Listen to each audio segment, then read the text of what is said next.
एक गांव में एक पुराना और डरावना तालाब था जिसे लोग शैतानी तालाब कहते थे। यह तालाब गांव से थोड़ी दूरी पर था और इसके बारे में कई भयानक किस्से गांव में मशहूर थे। कहा जाता था कि जो भी तालाब के पास जाता उसे कुछ अनहोनी का सामना करना पड़ता। बुजुर्ग कहते थे कि इसमें शैतानी ताकतें रहती हैं और यह जगह अभिशप्त है। लोग इस तालाब के पास दिन के उजाले में भी जाने से डरते थे, खासकर रात के समय। गांव के एक युवक अर्जुन को इस तालाब की कहानियां सुनाई गईं। वह साहसी और निडर था, जिसे भूत प्रेत और आत्माओं पर विश्वास नहीं था। अर्जुन को लगता था कि ये सिर्फ कहानियां हैं और इनमें कोई सच्चाई नहीं। वह अपने दोस्तों को चुनौती देता है, ये सब मनगढ़ंत बातें हैं। मैं इस तालाब के पास जाकर ये साबित कर दूंगा कि वहां कुछ नहीं है। अर्जुन के दोस्तों को जब पता चला कि वह तालाब के पास जाने का मन बना रहा है, तो उन्होंने उसे रोकने की कोशिश की। उसका दोस्त सुरेश कहता है, अर्जुन, ये मजाक का विषय नहीं है। हमारे बड़े बुजुर्ग यूं ही नहीं डरते। लेकिन अर्जुन हंसते हुए जवाब देता है, तुम सब डरपोक हो। मैं जाऊंगा और देखूंगा कि वहां कोई भूत है या नहीं। अगर ऐसा कुछ होता तो कोई न कोई सबूत जरूर मिलता। उसके दोस्त चिंतित थे, लेकिन अर्जुन का इरादा अटल था। आखिरकार दोस्तों ने हार मान ली, लेकिन उसे चेतावनी देते रहे कि वह ऐसा जोखिम न उठाए। रात का समय था और पूरा गांव सो रहा था। अर्जुन टॉर्च और एक डंडा लेकर अकेले तालाब की ओर निकल पड़ा। रास्ता सुनसान था और दूर दूर तक अंधेरा पसरा हुआ था। तालाब तक पहुंचते पहुंचते हवा में अजीब सी ठंडक और सन्नाटा था। उसकी टॉर्च की रोशनी में तालाब का पानी डरावना दिख रहा था। अर्जुन का मन थोड़ा घबराया, लेकिन उसने अपने मन को समझाया और हिम्मत बटोरकर आगे बढ़ा। जैसे ही वह तालाब के करीब पहुंचा, उसे लगा कि किसी ने उसका नाम पुकारा है। अर्जुन ने मुड़कर देखा, लेकिन आसपास कोई नहीं था।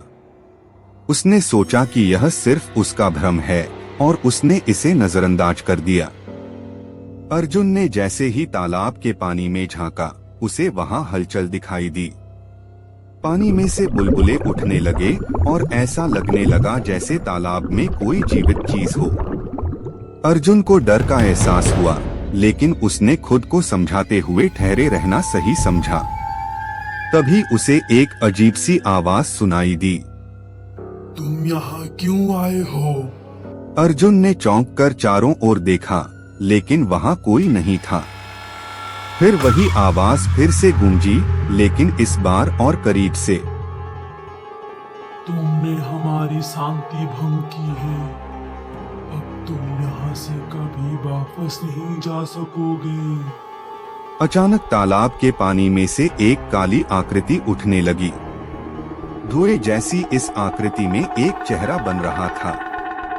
वह चेहरा धीरे धीरे स्पष्ट होने लगा और अर्जुन की ओर देखकर डरावनी मुस्कान देने लगा। अर्जुन को ऐसा लगा जैसे उसके पैरों में जान ही नहीं रही। वह भागने की कोशिश करता है, लेकिन उसके पैर तालाब की मिट्टी में जैसे जकड़ जाते हैं। अब अर्जुन को समझ में आने लगा कि वह कितनी बड़ी गलती कर बैठा है। वह भागना चाहता था, पर कोई शक्ति उसे रोके हुए थी। उसकी टॉर्च की रोशनी मंद पड़ने लगी और सब कुछ अंधेरे में डूबने लगा।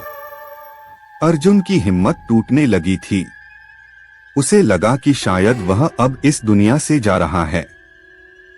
तभी अचानक उसे अपने दादाजी द्वारा दिया गया एक ताबीज याद आया, जो उसने अपने गले में पहन रखा था। उस ताबीज को पकड़ते ही अर्जुन ने अपने दादा को याद करना शुरू किया और पूरी आस्था से भगवान का नाम लिया। ताबीज में से तेज रोशनी निकलने लगी, जो अंधेरे को चीरते हुए चारों ओर फैल गई। इस रोशनी को देखकर काली आकृति दर्दनाक चीख में बदल गई और पीछे हटने लगी। अर्जुन ने महसूस किया कि वह धीरे धीरे अपने पैरों को हिला सकता है। उसने पूरी ताकत बटोरते हुए वहां से भागने का फैसला किया।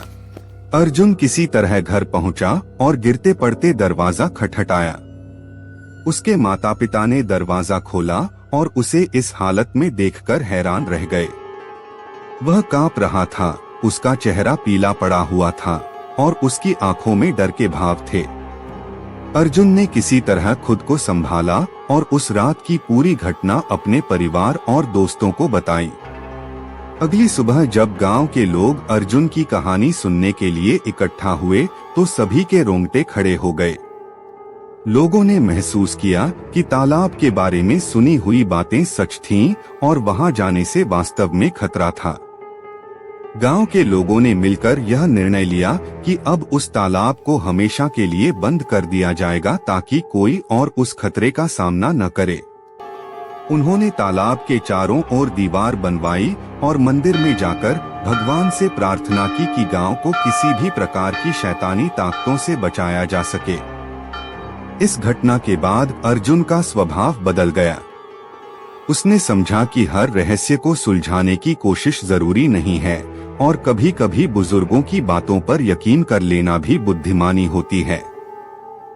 वह पहले जैसा निडर तो रहा, पर अब उसमें एक समझदारी और परिपक्वता आ गई थी।